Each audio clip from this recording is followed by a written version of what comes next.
Well, isn't this story just getting weirder and weirder and more unbelievable? And what I mean by unbelievable is not believable. So this is what we know so far. These mysterious Romanians hired this Polish guy to go and kidnap a British model and then take her to Italy to sell her to some Middle Eastern men. Of course, of course.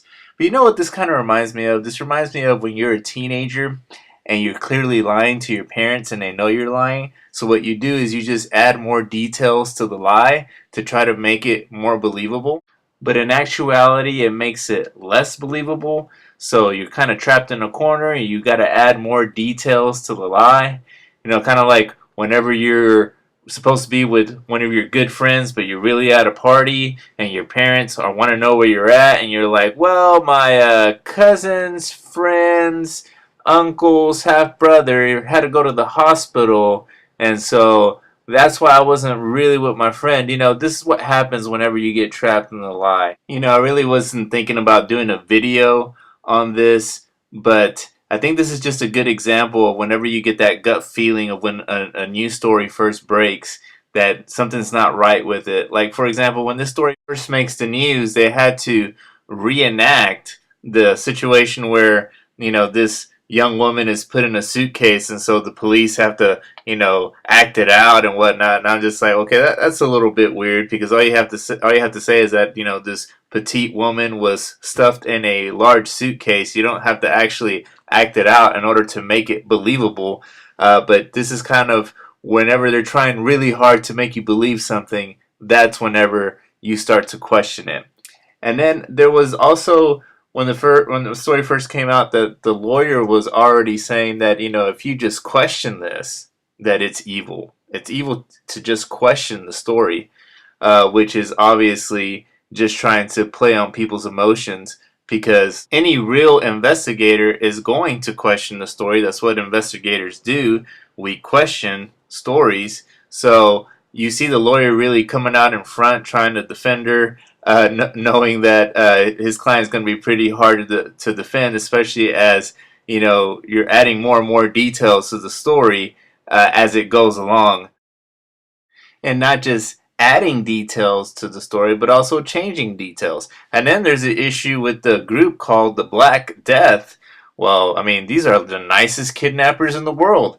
They feed her, they don't sexually assault her, they give her gifts. I mean, and then whenever they find out that she has a child, then, you know, the Black Death, these people in the Black Death, they have this soft spot in their hearts, and they decide to release her, even if that means that they may get caught because they let the person that they kidnapped free.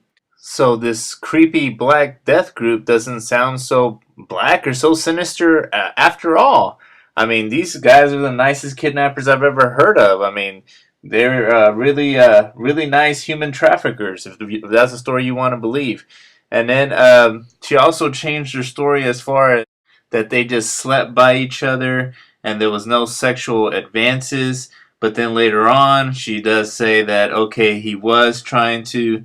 Uh, he tried various sexual advances with me, but I always stopped it by putting it off for the future. And then she added, in effect, I was leading him to believe that we would have more intimate friends with when this kidnapping was over. And then she says, well, on one occasion, I remember, oh, she did remember that she was in the shower and he was watching me, and he told me to stay in the shower and said that he couldn't take it anymore, and carried out a sex act. So this was not something that she mentioned at the beginning, but then, of course, mentioned later. And as more details are being made up, it just leaves more holes in the story. Like, for example, she had said that she was drugged. Where's the toxicology report? What was she drugged with? The mysterious Romanians. Who knows who they are?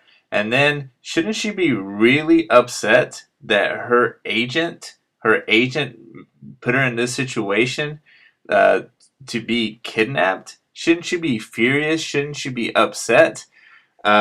Well, when she does interviews, she certainly doesn't seem very upset. And of course, the media sure it seems pretty desperate to get the general public to believe this story. For what reason, I have no idea. What do you guys think?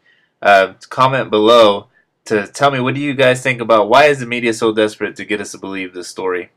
Please consider subscribing, and we'll talk to you later. This is a Militant Prophecy channel.